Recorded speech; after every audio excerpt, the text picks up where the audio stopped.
From Pacifica, this is Democracy Now! He admitted that, yes, he did in fact spy on us. He did in fact infiltrate us. He admitted that he did pass on information to an intelligence network. Anti-war activists in Washington state are stunned after they exposed one of their friends to be an informant for the U.S. military, possible violation of the Posse Comitatus Act. The news may strengthen congressional demands for a full-scale investigation of U.S. intelligence activities like the Church Committee hearings of the 70s. We'll speak with Christopher Pyle. He was one of the investigators for the hearings. While in the military, he first exposed its widespread surveillance of civilian groups that led to those hearings. But first, a look at immigration enforcement under the Obama administration. The American people still want to see a solution in which we are tightening up our borders. We're cracking down on employers who are using illegal workers in order to drive down wages.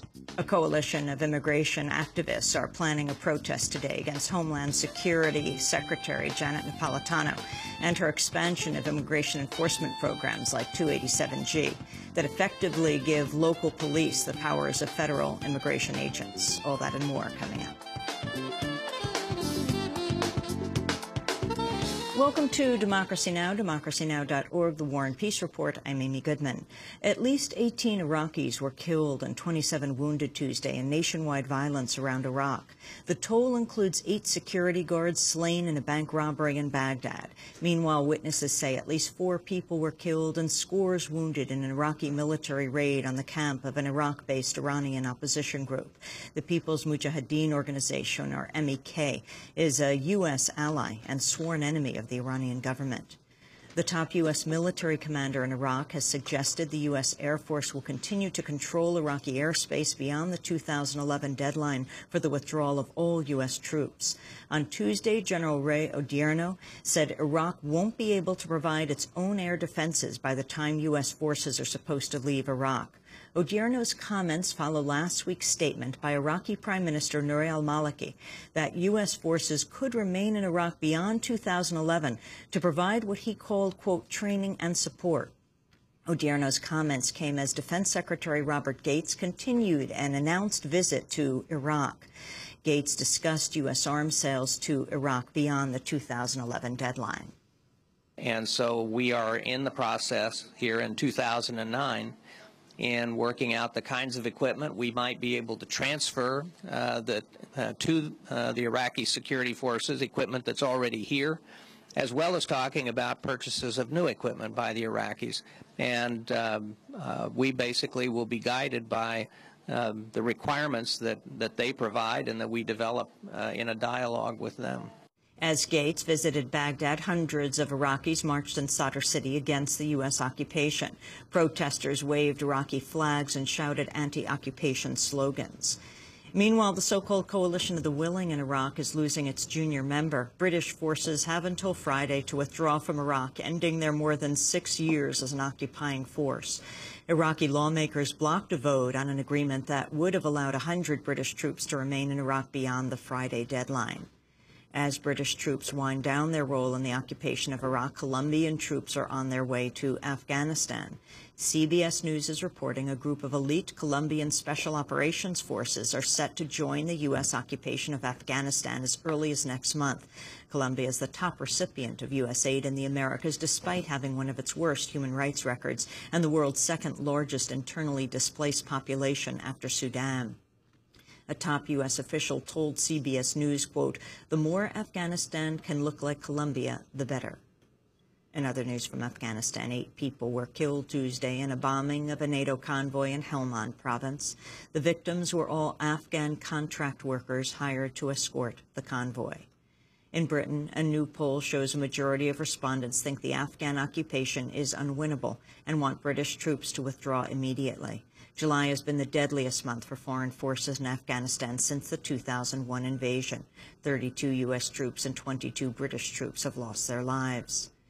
The U.S. has revoked the visas of 4 officials serving in the Honduran Coup government. Ousted Honduran President Manuel Zelaya had asked the Obama administration to revoke the visas in order to increase international pressure on the Coup regime. Zelaya remains in a Nicaraguan border town just outside Honduras. On Tuesday, he welcomed the latest U.S. move. 30 días, el pueblo sigue de pie resistiendo y van a pasar. After 30 days, the people continue to be on their feet resisting, and they will continue to do so for longer. They will continue strengthening national dignity. Darle vuelta a la opinión pública. The coup leaders wanted to change public, national, and international opinion, but they haven't been able to do so. The people who are with them out of necessity and to be able to eat and live. But those in the armed forces and the government know that what they have done is wrong and it is destroying the country. The Iranian government has freed around 140 prisoners swept up in the recent crackdown on opposition members and protesters following last month's disputed national elections. Iran says another 150 prisoners remain at the jail, but the number could be higher. Prisoners have come forward with allegations of widespread torture at the jail. Iran, meanwhile, says it shut down the notorious Karzak jail that's been notorious for the abuse of prisoners. The moves follow days of worldwide protests held to call for the prisoners' freedom. In Nigeria, the death toll from clashes between Muslim fighters and government forces over the last 3 days has reached 150 people. On Tuesday, government forces shelled the headquarters of a radical Muslim sect in the northern Omo state. A Muslim worshiper in the Nigerian city of Lagos urged an ending to the fighting.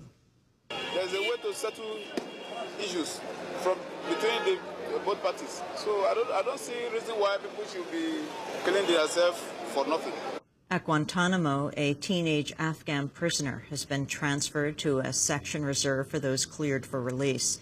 The prisoner, Mohammed Jawad, was as young as 12 at the time of his capture 7 years ago in Afghanistan.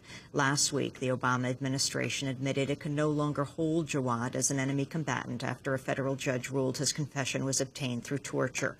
But it had asked to continue imprisoning Jawad until deciding whether to bring him to the U.S. for a criminal trial.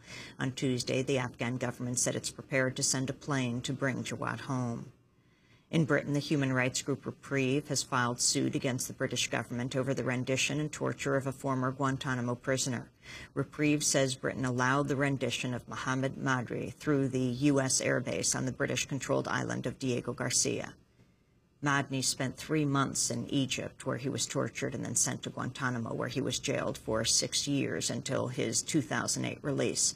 Reprieve Director Clive Stafford Smith called on the British government to issue an apology. I think the first thing that the British government needs to say to Mr. Madni are 3 simple words: we are sorry. You know, that's the most important thing for a victim under these circumstances. And for Mr. Madni, he wants to make sure that rules are set in place to make sure no one else is put in this situation in the future. He's suffered already, but he doesn't want other people to suffer the sort of torture and abuse he's been through. Smith says the case could bring the first official confirmation of British involvement in the rendition of U.S. prisoners across multiple borders. Back in the United States, the Senate Judiciary Committee has voted to back Supreme Court nominee Sonia Sotomayor. The 13-6 vote split along party lines, with the exception of Republican Senator Lindsey Graham, who voted with the Democratic majority. I feel good about the country. I feel really good about the American people. And quite frankly, I feel good about Judge Sotomayor. This is the first Latino woman in the history of the United States to be selected for the Supreme Court. Now, that is a big deal. I would not have chosen her, but I understand why President Obama did. Democratic Senator Arlen Specter, a former Republican, meanwhile, said he supported the wise Latina comment that was scrutinized by Sotomayor's critics. And when she refers to being a Latino, that's a little ethnic pride. I think that's a pretty healthy thing, to have a little ethnic pride. So I not only found I didn't find fault with a wise Latino woman. I thought it was commendable. The full Senate is expected to confirm Sotomayor in a vote next week. In other news from Capitol Hill, a House panel has backed a measure that would allow limits on executive salaries at financial firms with assets of over $1 billion. On Tuesday, the House Financial Services Committee voted to advance a proposal giving regulators authority to curb, quote,